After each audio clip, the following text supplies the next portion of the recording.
और कितने सारे 15-16 साल के बच्चों की कहानियां हैं इंडिया और इंडिया से बाहर, जिन्हें मेंटल हेल्थ इश्यूज हो गए, जिन्हें एंजाइटी इश्यूज इस लेवल पे हो गए, डिप्रेशन इस लेवल पे हो गया कि उन्हें ट्रीटमेंट लेना पड़ रहा है।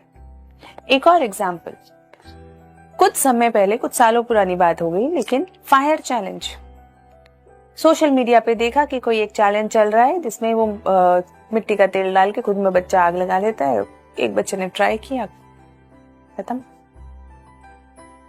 बहुत सारे हैं। एक कोई टाइड बॉड पीछे चैलेंज चला बच्चों के बीच में कि वो सर्फ की टिकिया खा लेंगे और उसी से वो एक चैलेंज है आपकी बॉडी के लिए। बहुत सारे बच्चों को नुकसान हुआ, डेथ्स भी हुई। Similarly blue whale challenge, squid game और पता नहीं क्या क्या क्या क्या। कोई लिमिट नहीं है इसकी, क्योंकि सबसे बड़ी बात क्या है ना, इंटरनेट पे कोई कंट्रोल ही नहीं है, कोई कुछ भी डाल दे। ऐसे भी कंटेंट हैं जहां पर लोगों ने ऊपर सिर्फ इतना ही तो दिख रहा है ना, यहां तक लोगों ने कुछ और पहन रखा है और नीचे दूसरे ही कपड़े हैं। उसी तरीके से जितनी देर वो रील बना रहे हैं उतनी देर तक उनके चेहरे का एक्सप्रेशन कुछ और है, उतनी देर तक उनके आसपास की एम्बियंस कुछ और है, लेकिन कैमरे के हटते ही चीजें बहुत अलग है। तो कितना हमें इस कैमरे की जिंदगी पे विश्वास करना है, ये बहुत जरूरी है। As a child, as a parent, as any person, as a human being, कितना विश्वास करना ये बहुत जरूरी है। क्योंकि सपोजिटली किसी ने एक चैलेंज बनाया बिल्डिंग से कूदने का, पता चले उसने तो कैमरे के एंगल और कैमरे की टेक्निक यूज करके वो कूदा तो सिर्फ और सिर्फ एक स्टेयर से था, लेकिन वहां उसने फोटोशॉप से बिल्डिंग लगा दी सीढ़ियों पे। करा जा सकता है, होता है। अब उस वीडियो को, एडिटेड वीडियो को देख के बच्चे ने सोचा अरे ऐसे कूदा जा सकता है और बचा जा सकता है। तो कितना विश्वास करना है और कितना, ये बात हमें अपने बच्चों को बतानी पड़ेगी कि बहुत सारी चीजें जो इन रील्स में है वो फेक है, वो सही नहीं है। We have to be very sure, क्योंकि अगर बच्चा विश्वास करके कोई स्टंट कर ले तो ये देश की, पेरेंट्स की और समाज की, तीनों की हानि है। So we have to understand कि ये सोशल मीडिया हमारे लिए पॉजिटिव रहे, नेगेटिव ना बन जाए। जैसे ऐसी भी बहुत सारी चीजें हैं जहां पे लोग प्रैंक्स कर रहे हैं एक दूसरे पे, फाइन, वो हंसने हंसाने के हक में तो मैं भी हूं, लेकिन ये ध्यान रखना है कि कहीं हमारे प्रैंक्स के चक्कर में किसी और को कोई बुलिंग तो नहीं हो रही, किसी और की हमने वीडियो डाल दी प्रैंक करते हुए, क्या वो व्यक्ति कहीं ऐसा तो नहीं वो बहुत अनईजी फील कर रहा हो या उसको ऐसा लग रहा हो कि उसको समाज के अंदर बुली किया जा रहा है। So we have to be very very understanding of the issue. अब इसके अंदर करेंगे क्या? पहला, जैसे ही आप वीडियो देखें कोई भी स्टंट की, किसी भी एक्टिविटी की, सबसे पहली चीज जो आपको सोचनी है कि हो सकता है ये फोटोशॉप्ड हो सकता है, क्या ये रियल है या नहीं। ये देखिए, ये बड़ा मुश्किल किस्सा है जानना, लेकिन इसके अंदर सोक्रेटिस की एक लाइन हमारे बड़े काम आएगी। सोक्रेटिस ने कहा था, an unexamined life is not worth living. अगर आपने अपने जीवन की विवेचना नहीं करी है, उसे नहीं समझा है, तो उसे जीने का कोई फायदा नहीं है। लेकिन आज के कंटेक्स्ट में हम इसे थोड़ा बदल देते हैं, है ना।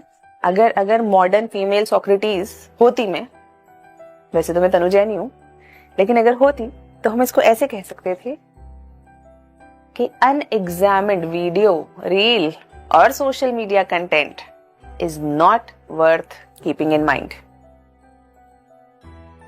वी हैव टू सी कि आपका जो कंटेंट है उसे एग्जामिनेशन में लाओ। पहले देख तो लिया, अब देखने के बाद एग्जामिनेशन में लेकर आए, ये सच है या फेक है।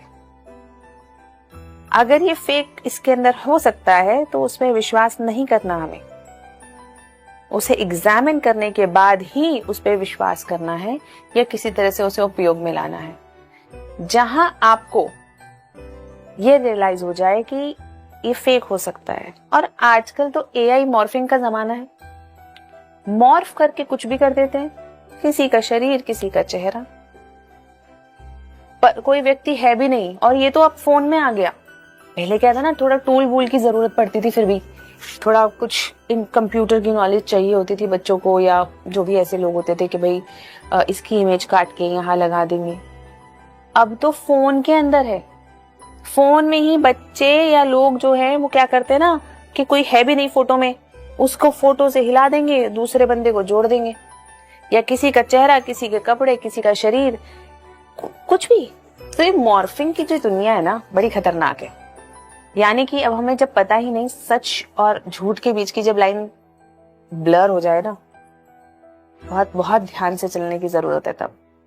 जैसे बड़ी सारा कंटेंट मूवीज के थ्रू भी बनाया जा रहा है। जैसे हाल ही में एक मूवी आई है मडगांव एक्सप्रेस, उसमें वो 3 दोस्त हैं, 2 अमीर हैं, फॉरेन में जा रहे हैं, और एक जो लड़का है वो चौल में रह रहा है, लेकिन अब उसे अपने दोस्तों को, अपने आप को अमीर दिखाना है, तो वो ग्रीन स्क्रीन लगा के और पीछे अलग अलग लोकेशंस की फोटो लगा के अपने आप को अमीर दिखा रहा है। मुसीबत में फंस जाते हैं। लेकिन सबसे इम्पोर्टेंट बात क्या है, 10 साल के करीब वो व्यक्ति एक झूठी जिंदगी जी रहा है। अरे जब जीना ही हमें 60-70 साल है, उसमें से 10 साल तुमने झूठी जिंदगी जी ली, और पहले 30 साल तक तो करियर बनाने के चक्कर में रहते हैं हम लोग, क्या फायदा। So we have to understand that social media के किस एस्पेक्ट पे हमें कितना विश्वास करना है। जो अच्छी चीजें हैं उनको डेफिनेटली हम कंज्यूम करेंगे, उनसे यूज भी लेंगे, उनसे फायदा भी उठाएंगे।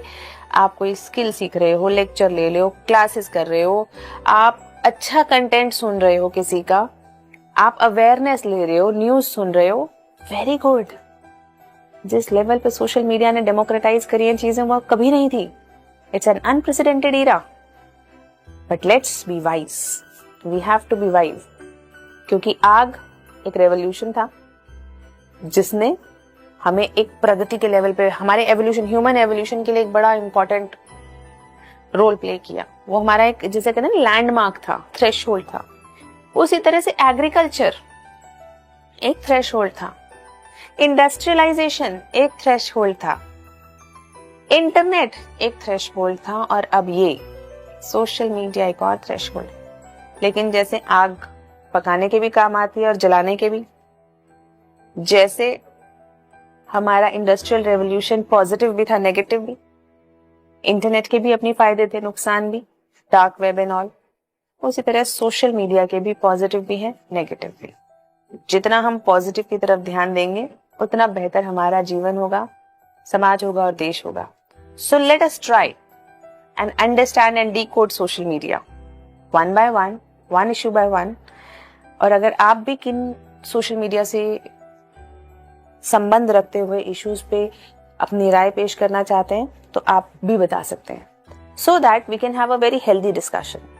Let's bring this into discourse, एक दूसरे से बात करते हैं, ताकि अगर कोई प्रॉब्लम है, कोई समस्या है, उसका सॉल्यूशन हम ढूंढ सकें।